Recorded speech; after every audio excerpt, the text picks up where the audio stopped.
Assalamualaikum warahmatullahi wabarakatuh. Selamat pagi, siang, sore, dan malam buat seluruh komponen akademika, terkhusus buat rekan-rekan yang sedang disibuk-sibukkan dalam proses estimasi data penelitian. Hari ini saya mau menyampaikan sedikit materi berkaitan dengan aktivitas estimasi data. Materi hari ini agak sedikit berbeda dengan materi sebelum-sebelumnya, di mana materi sebelum-sebelumnya saya membahas structure equation model dengan covariance sebagai basisnya, atau covariance based structure equation model. Nah, untuk hari ini saya mau bahas structure equation model dengan metode lain, yaitu variance based structure equation model, tentunya dengan menggunakan aplikasi yang berbeda. Jika covariance based structure equation model, pada video-video saya sebelumnya menggunakan aplikasi Amos, hari ini saya mau sampaikan materi variance based structure equation model dengan menggunakan aplikasi SmartPLS. Baik, materi hari ini saya mau menyampaikan materi bagaimana cara entry data, mulai dari data Excel hingga data tersebut dapat diproses pada aplikasi SmartPLS. Baik, rekan-rekan, saya punya data ini sudah saya klasifikasi berdasarkan tiap-tiap konstruk variabel. Saya berikan warna untuk setiap konstruk variabel. Yang kuning itu X1, biru itu X2, pink itu X3, kemudian yang putih Y. Ini data awal dalam bentuk Excel. Nah, yang akan saya bahas hari ini bagaimana cara data Excel ini bisa diimport langsung ke SmartPLS. Kemudian pembentukan model pada SmartPLS sehingga model tersebut dapat dikalkulasikan. Baik, saya mulai. Sebelum data tersebut masuk ke SmartPLS, kita harus setting ulang file Excel dengan data ini menjadi format CSV. Ya, tapi sebelum kita rubah formatnya dalam bentuk CSV, untuk SmartPLS tidak diizinkan ada space pada tabulasi, baik di atas maupun di samping kiri. Jadi pure data mutlak. Maka untuk bisa jadi seperti itu, maka saya akan delete ini seperti ini.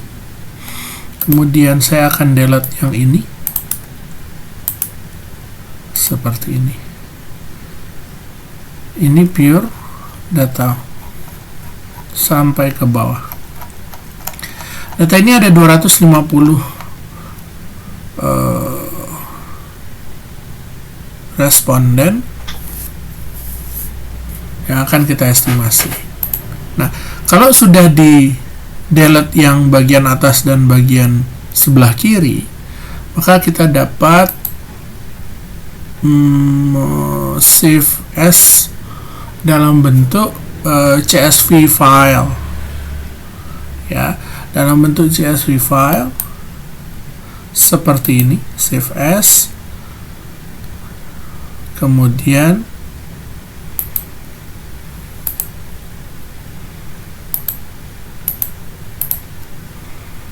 Nah, di sini ada 3 CSV, tipenya ada CSV, delimited, ada CSV Macintosh, ada CSV MS-DOS. Yang mana yang akan kita gunakan? Yang akan kita gunakan adalah CSV dengan format delimited.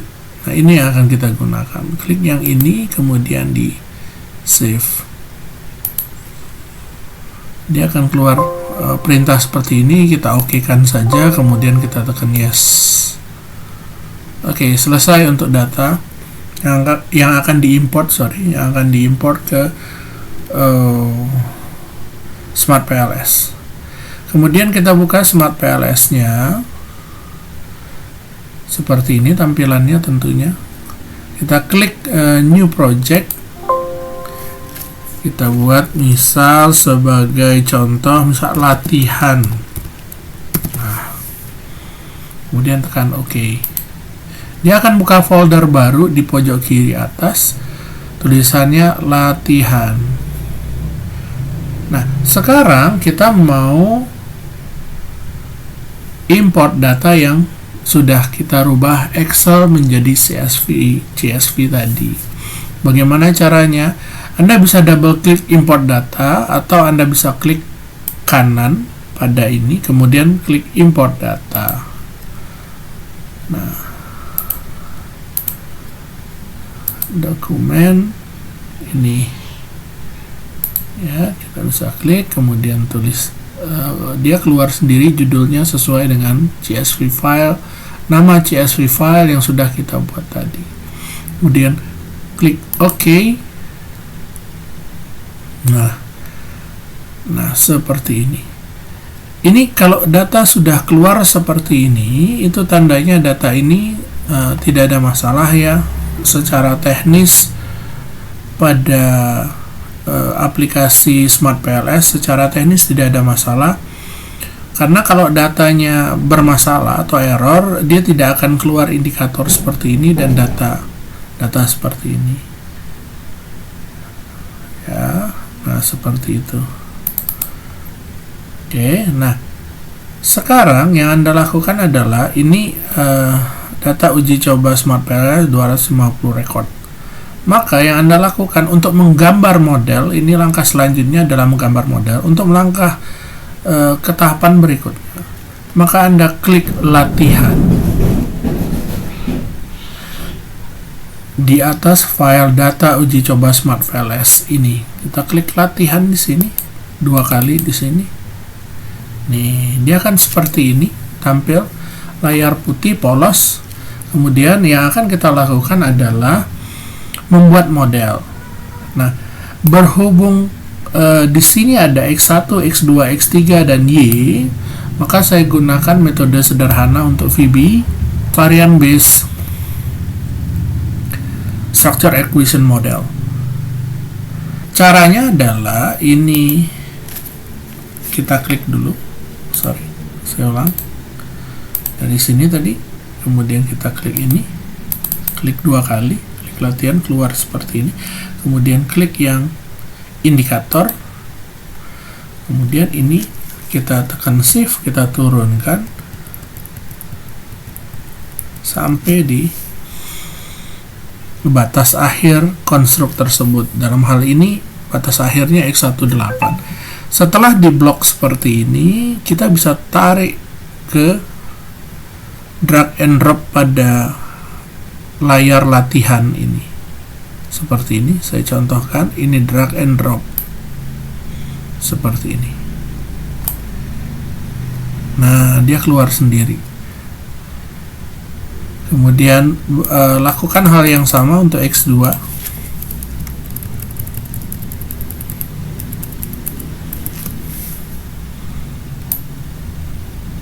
Ini.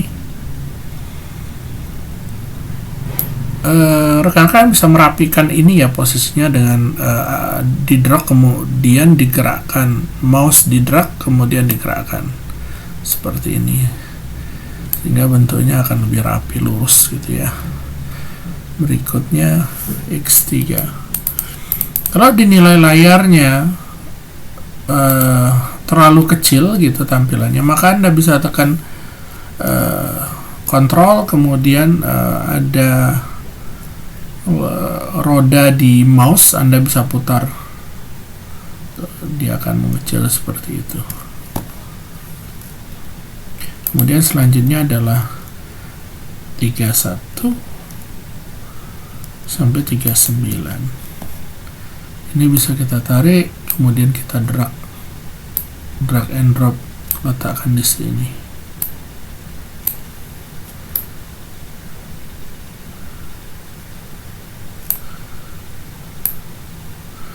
Saya akan rapikan dulu rekan, supaya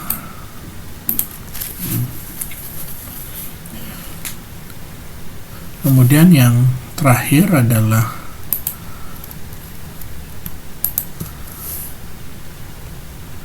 variabel y. Ini kita bisa taruh di sini, nih, seperti ini, nih. Nah, yang jadi masalah adalah konstruk variabel y itu berada di sebelah kiri. Itu akan mengganggu secara visualisasi konektor antar variabel. Jadi bagaimana kita bisa menggeser ini, bisa ke atas, ke bawah, atau ke kanan? Kita tinggal klik kanan, kemudian di sini ada align indikator top, left, button, and right. Nah, kita rubah saja ini ke kanan dengan mengklik align indikator right. Nah, dia berubah menjadi ke kanan. Kemudian kita tinggal klik yang di atas ini, ada konektor di sini, ada konektor garis penghubung, maka kita bisa klik di sini. Ini kita hubungkan ke sini. Nih. Setelah dihubungkan, baru dilepas, baru diklik di sini. Kemudian ini ditarik, letakkan di sini, diklik. Dari sini ditarik, letakkan di sini, diklik. Kemudian kembalikan ke kursor select lagi. Nih, selesai. Inilah model structure equation modeling berbasis VB atau variant based structure equation model. Nah, yang paling mendasar terlihat dalam model ini jika dibandingkan dengan covariant based structure equation model dengan menggunakan aplikasi Amos yang biasa saya sampaikan pada video-video saya sebelumnya adalah jika variant based structure equation model tidak menghubungkan variabel bebas dengan garis covariance, makanya disebut variant based structure equation model. Berbeda dengan Amos kemarin yang kita wajib menghubungkan variabel bebas ini dengan variabel bebas yang lain, dihubungkan dengan garis covariant, maka disebut covariant based. Kemudian pada covariant base itu setiap yang tertusuk konektor atau panah maka harus diberikan error. Untuk variant base structure equation model itu tidak perlu diberikan error. Jadi lebih sederhana dan lebih simple. Antar variabel bebas tidak diberikan garis covariant, kemudian yang tertusuk panah pun tidak perlu diberikan error. Untuk asumsi normalitas data pada variant based structure equation model pun bisa diabaikan. Tidak seperti covariant based structure equation model, asumsi pertama yang harus lolos adalah data normal. Oke. Nah, langkah selanjutnya adalah memberikan nama pada variabel. Saya besarkan dulu dengan mengklik kontrol Nekan kontrol tahan, kemudian roda pada mouse itu diputar ke depan, dia akan membesar. Nah ini, oke. Di sini masih tertulis laten variabel 1, laten variabel 2, laten variabel 3, laten variabel 4. Maka yang akan kita lakukan untuk merubah tulisan laten ini adalah Anda bisa klik kanan, kemudian di rename. Oke. Nah, name display in the model, dia akan tampil pada model ini. Nih, yang di bawah name display in report nanti akan keluar pada saat Anda mengeluarkan hasil estimasi data. Jadi untuk supaya lebih simpel saja, maka kita tulis ini X1 di reportnya, misalnya apa ya, misalnya promosi, kemudian tekan OK. Kemudian kita kembali untuk yang kedua, ini X2, kemudian yang di bawahnya misalnya harga. Oke. Ini yang ketiga, ini X3, ini produk misalnya. Nah, X4, Y, ini Y, ini keputusan pembelian. Nah, oke. Nah, kita akan calculate apakah keluar hasilnya. Apabila keluar hasilnya, maka sudah bisa dipastikan bahwa data dalam processing entry data ini tidak ada masalah.